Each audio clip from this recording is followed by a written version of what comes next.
A leader is an amalgamation of so many things: focus, drive, passion, commitment. They all make one such leader. So here we are, the Group A10 of the 2019 MBA batch, to talk to one such leader at a beautiful boutique hotel here in Colombo.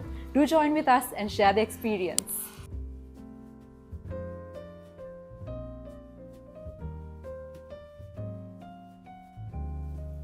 We have an interesting personality here with us today. He calls himself an accidental hotelier, Mr. Malik J. Fernando.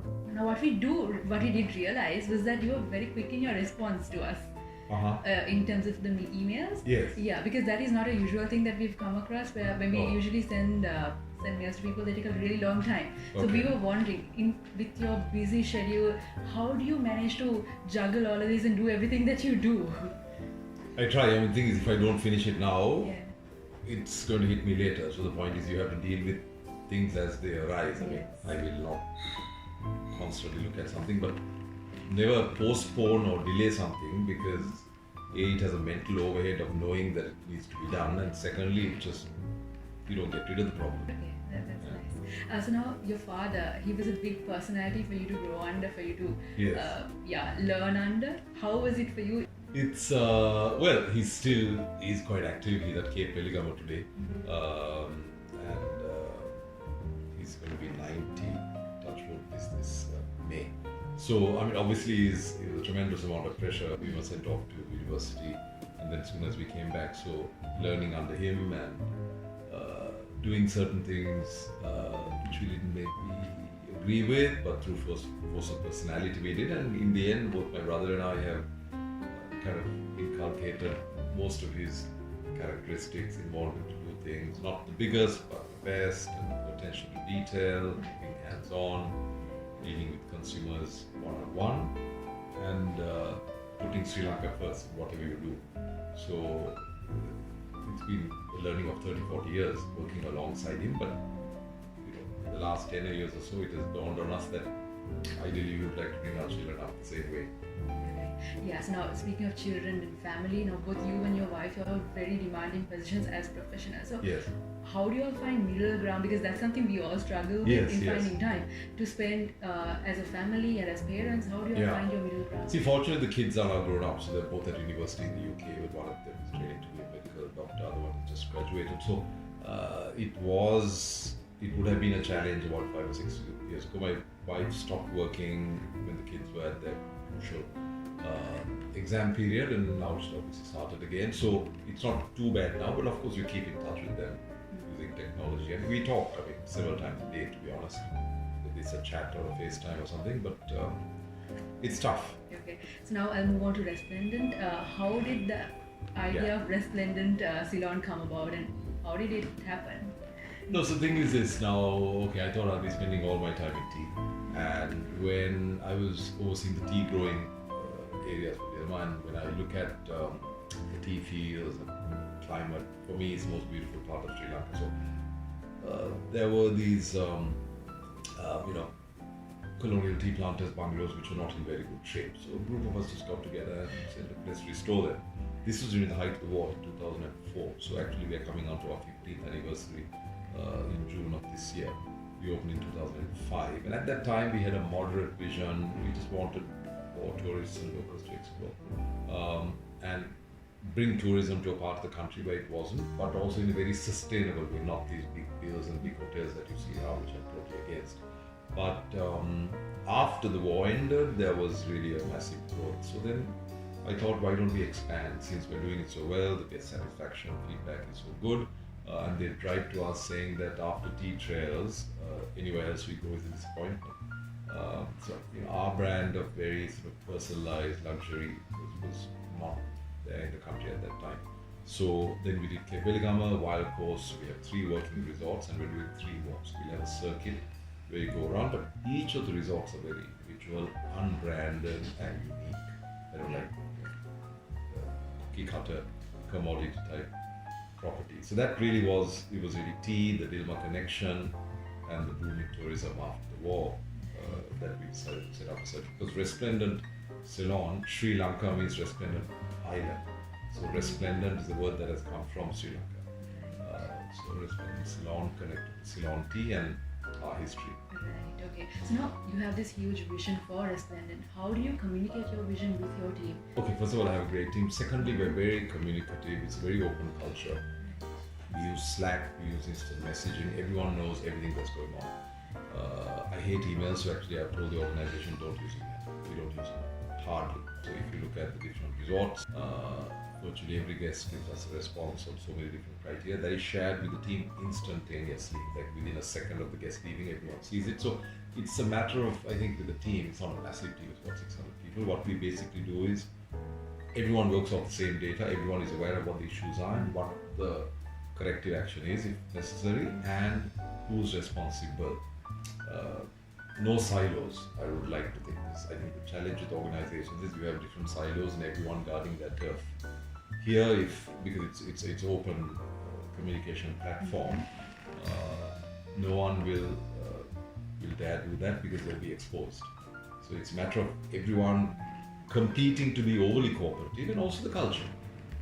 The way the culture works is that if there are, apart from being very selective about employing people and probably rejecting 9 out of 10, if there is any employee who doesn't fit, the fellow employees actually push the person out. We call them the Resplendent ambassadors. So any ambassador is empowered to guard the culture because your peer group wants to keep the standards going and knowing, it's like a team. You can't let the team down. So that's really how we maintain the team and the culture. Okay. So now your journey so far, I'm sure, was not the most smooth journey. So what were your biggest learning curves as a leader who's running such a business? Well, the first thing is learning about the business because obviously my background was tea and not hotels. So learning the hard way, making a lot of mistakes. But of course, sometimes when you come in with a fresh viewpoint, there are advantages. Others, there are certain things you take for granted, which may not be questioned, but should. So I would say probably designing and building hotels, mistakes made in terms of lack of attention to detail or design, and we correct that as you go along.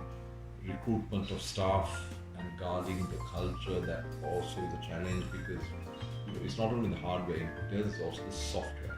You may have a beautiful property, but if the service isn't good, then you have a problem. Actually, the software can be more important than the hardware. We're seeing that because so many people can build beautiful hotels, but how you manage it is a challenge. So we made a lot of early mistakes in recruitment, guarding the culture, which I believe we have corrected. So recruitment and culture, as I said, is probably the most critical. And the other mistakes that you make in terms of strategy and so on. But as you get to know your business better, know your customers better, you tend to kind of be more accurate in your execution. I'm sure everybody who joins aren't really in the game. As you said, the team helps them to get in the game. But also, y'all as a company, how do you all motivate your employees? How do you all keep them going? See, we have regular feedback. As I said, we have very open channels. Right. So when something happens, when someone gets married, someone has a kid, someone does a particular achievement, or the resorts get together, there's instant feedback and everyone sees it, right? So from myself to the lowest person. And also, there's a video archive, video learning, using an asset management system. So anyone who comes in would essentially get themselves up to speed by watching a series of videos, doing a series of inductions and so on. We do a lot of cross-fertilization, cross-posting, someone from one resort, another one, then go to another one. So, the culture gets shared, and so we do spend a lot of effort in inducting new people. First, you ensure that they're the right kind of person. Secondly, you lavish a lot of attention to bring them up to speed. And that's important. And we can't have elbowed learners when you're dealing with high-end travelers.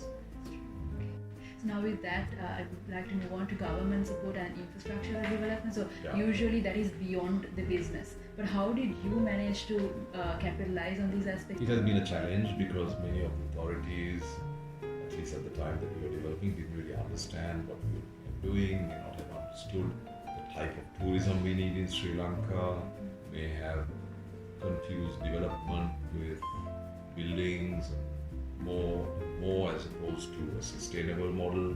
Because obviously, post the war, that boom in travel was sort of pent-up demand for Sri Lanka. Any country that has been at war for a long time, but has a history, has beauty, will automatically see a surge. So we mistook the surge for the fact that we're the greatest country on earth. We are, but we're not. There's a lot more that can be done. So the surge that we saw was because of pent-up demand, So there's Rwanda, where the conflict. There's a surge now into Rwanda because it's okay. There's a surge into Uganda. There's a surge into Laos. There's a surge into Cambodia. After the surge is over, how does it level out, and what is the sustainability of the destination? So that's an area that I've been quite vociferous about, that we were firmly heading in the wrong direction. Hopefully that can be corrected. We gauge tourism by the number of arrivals, not the quality of arrivals, not the value added, not our hotel room rates, not the type of hotels we build. So actually the biggest thing going for us is our human capital. If you look at feedback from clients, it's apart from the beauty of our country, it's the fact that our people are so warm and personable and so on. So for me, it really was, these are things I learned, but again, from things my father inculcated in me originally. So these are challenges we're dealing with in terms of authorities, where they don't quite understand where you're coming from and why you want certain things. So, generally, governments have been supportive, and particularly I think we are now on the cusp of a new era. It's encouraging for the country because we've been performing under potential for many decades, at least since 1968 or 69. Since then, it's been gradual downhill continuously. So we need to start reversing that. So now, in taking Resplendent as a global brand, how was it? What were the struggles that you had in placing it in the global arena? We first of all, you have to have a vision of what kind of product it is and what kind of product our target customer wants. Passion is very critical when you're selling it, when you're building up your sales networks. Public relations is important, that you hire the right people, that you invest in sales and marketing, so that they get you in front of the right kind of titles, magazines, different kind of media that you have. So it's really persistence and consistency. You can't just do something and relax. For the last 10 years, 15 years, same thing, day in, day out, same thing. You just keep plugging away, and we obviously achieve more success, but you can't just, it's not just a brief thing, it's got to be a continuous mission which keeps reinforcing, and then you gather speed. So it's not just one. So I would say if it's anything, it's passion and persistence. Okay. So now you do deal with a diverse international stakeholder base. Now, in terms of negotiation, what are your deal breakers usually? What do you look for in them when you approach such people, or when they approach you rather? Okay, so basically, you're talking, in this case, the hotel business will be travel agents, Yes. and sales partners, and so on. So first of all is you have to have a clear idea of your own positioning. Second of all, you have to have conviction in what you do, and you have to have the confidence not to undersell, because Sri Lanka is typically undersold. Our primary, in marketing, you have the 5 P's or the 6 P's: product, positioning, pricing, and so on. But the primary P we seem to have in this country, which is changing, is pricing. So if you need to say, this is my product, it's very good, this is what it's worth. If you're not going to book with me, that's fine. Because the moment you start pushing your prices down, so for example, after the Easter attacks, a lot of people slashed their prices, which I was telling all my peers are silly to do, because people not coming was not because we were too expensive, it was because of perception of risk and the fact that we hadn't promoted. 1 year after the war, we still haven't, or I think about after the attacks, we still haven't gone out with a campaign, which my wife is struggling with a few colleagues to get out, but there's lots of issues in terms of procurement and so on. So it's really about sticking to your guns, being flexible, but having a clear vision of what your product positioning is, and not just trying to grow your business. Don't compromise, I would say, if you ask me in one sentence. Okay. Okay. So now something that we noticed between Resplendent and Dilma was that Dilma is always, I mean, that's one of the most attractive features of the brand itself, that that it talks about it's concerned over social justice, the environment, and all of that. So how does Resplendent connect to it, and how has it helped you all as businessmen? Because a lot of people see two sides to a story. They're not very into moving on to social justice and the environment and all that. So why did you all think that it's a good avenue to think of? See, the thing is, increasingly, that is a key criteria for the younger millennials and certainly Generation Z, right? Also, I mean, social justice and the environment is something that has been inherited from my father, and that's very central, obviously, to Dilma and to Resplendent also. Because in the first few years, Resplendent is about development and struggling and managing to survive. When you come to a certain point, then you want to give back. So obviously, you get profit first. So I would say that concern for the environment is now absolutely universal. The kind of customer we get is very concerned about the environment and wants to know about it and to see what's going on. It's not a climate change but a climate crisis, obviously. Similarly, social justice, because a lot of the issues that we have, whether it's terrorism, whether it's unrest, all of that is related to social injustices. So it's integrated quite closely. So at the hotels, we have MJ Foundation Centers. At Wild Coast, which is our safari lodge, we are doing the first National Leopard Conservation Center and Climate Change Center. We already have one second climate change center, but first National Leopard Research Station. That we hope to open in about 5 or 6 months. So at all of the properties, tea trails, we've got pressures, clinics, and so on. So it's integrated, and our guests can participate in that. Because unless you give back, we live in this environment. You can't divorce your business from the environment. And our ambassadors also like very much being part of it. So we also judge them by the good works they do independently, the projects that they pick up and which we support. So that's another criteria in judging our team. Okay. So now moving on to less serious questions, where if I could ask you 3 things that you value the most in life, and why do you value them? Okay, I obviously value family times with my kid, with father, with my brother and his family. So 2-3 times a year we really get together, and that's something which is great for second generation, my brother and me, and the third generation, particularly my father's grandkids. So that's one. Number 2 is, I think, because of my interest in hotels and guest experiences and so on, experiencing a really serene moment at one of our resorts unexpectedly, that also is something of great value. And I think the third thing is the sense of satisfaction that you achieved something. We all have so many projects that we need to do, and when you get a significant one done and dusted and it's successful, as we have been so far, touch wood, thank God, then that would be, I would say, the third. Okay. So now if you ask your employees to look back at who you were as a leader someday and maybe describe you or tell their feelings about you, what would you want them to describe you as? No, they tell me that every day, so it's a very open thing. So my birthday a couple of days ago, they did a beautiful little framed sort of poster. I think it's just what I am innately, relaxed, non-hierarchical, easily approachable and not too serious, and recognize and reward results, but also very intolerant of non-performance or substandard performance, but also to be very detail-oriented. They know that, and that is something which I need.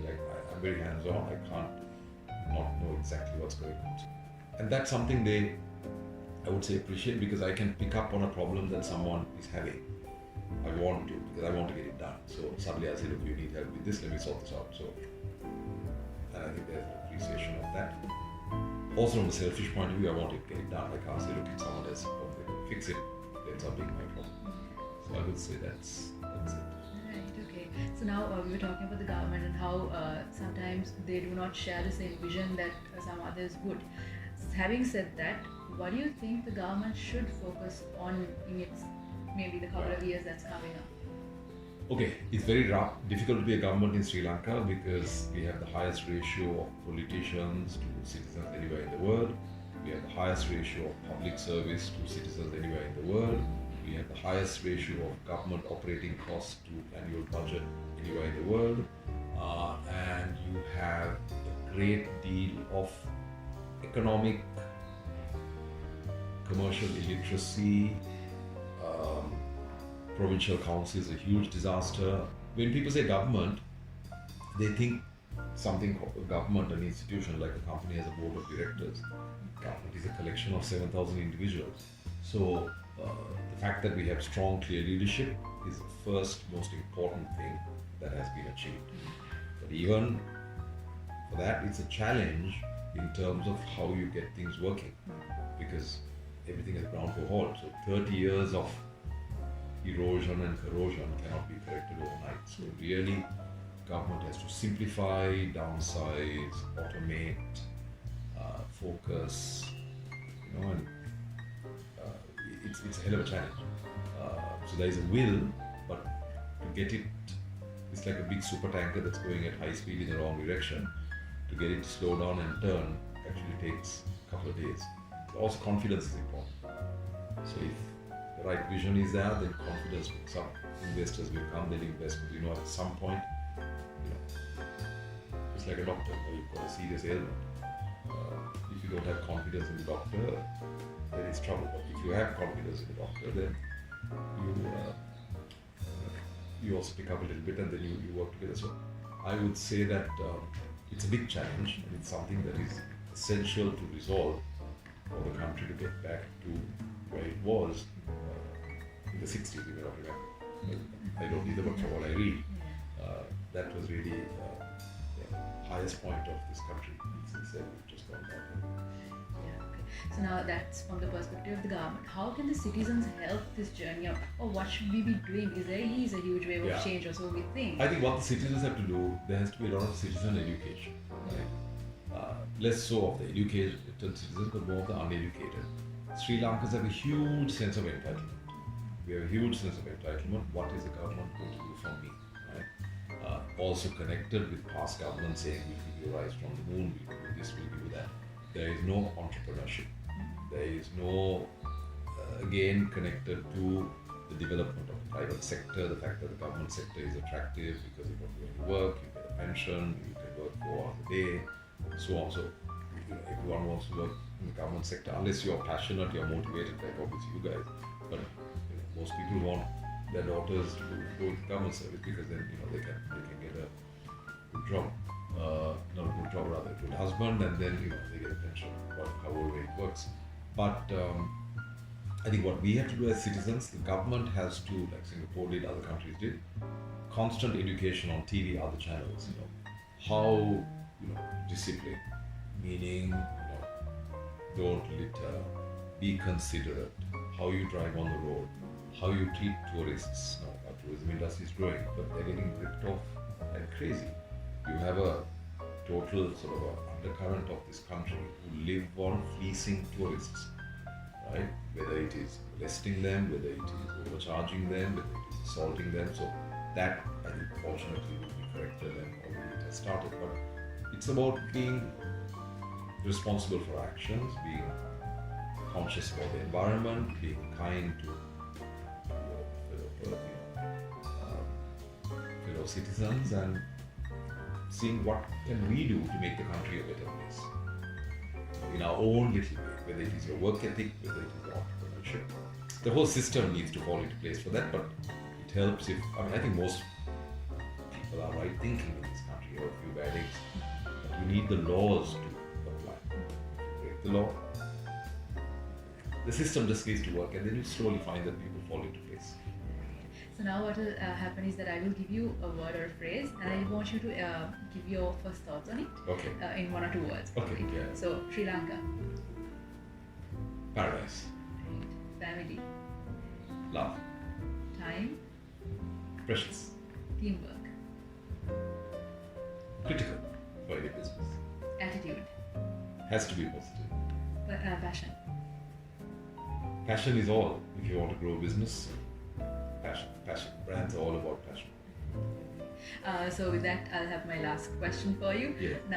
Now all of us, I think, at some point of our career, we would like to have something going, something that will help Sri Lanka. So for all of us who want to start up our own business or venture, whatever that it is, what would your advice be as a person who has gone through the mill? Okay, first of all, you've got to have a great idea. You've got to be passionate about it. But I must say, and you know, the environment is not conducive. That is something that needs to be fixed. Whether it is in terms of financing, the way our banks operate, whether it is in terms of the size of the market, because our market is small because of lack of progressive economic development. Our middle classes are limited. So you're having a lot of people, frankly, real household incomes have been declining, I would say, for the last 20, 30 years. So you find consumption of goods and services is actually declining. The local market is shrinking. Actually, it has. Depends on the type of product you have. So try and, if you can find something that targets an export market, however small the idea is, or maybe tourists who come here. Although the environment may not be conducive, what is conducive is globally, if you look at the democratization of access to information, the internet, whether it's Kickstarter, whether it's Instagram. So many of my friends or people who buy product from who started business on Instagram. And from that, you don't know how big or small the business is. It doesn't matter. Because the whole idea is that you have a platform. In the old days, you had to be multinational, you had to advertise on TV or Fortune magazine. You couldn't enter the market. Now you're finding people a lot more entrepreneurial. You have facilitators like WeWork and other workspaces. You've got coffee shops, tea shops, where you can go and work. So the enabling environment is there. And with Instagram or whatever tool you use, you can actually bring your product to market, but it needs to be a great product. You need to have passion in selling it, and it's got to be persistent with it. And there needs to be a better ecosystem for funding and supporting, and also connected to education, which I know there is also an attempt to fix, where education needs to be more entrepreneurial, more management, less arts and sciences, and educating in prehistoric subjects which will never get you a job. So that transition also is necessary so that Sri Lankans become more entrepreneurial by nature. Where people, when they leave secondary school, say, I don't want to join a company, I don't want to join a bank, I don't want to join an insurance company, I don't want to join the government, I want to set up my own business. So that also is connected to how you're educated from the age of 6 or 7, where you're encouraged to take risks. You don't go to tuition classes where someone says, look, don't ask a question, but just study this note. So, which doesn't really enlarge your mind, you just rote learning. So, all that needs to be fixed. Then you have more entrepreneurs coming, and that's how we see a country developing. Because the country is really dependent on the brands and the intellectual property that you generate. It's not about machinery and hardware exports. It's really more. In the US, it's really very much software, intellectual property exports. It's not about exporting aircraft and tractors anymore. Thank you so much for your time. Great. I'm sure we learned a lot, and I'm sure it was very interesting to listen to you. Good. So thank you so much for sharing. You your are thoughts. most welcome. Most welcome.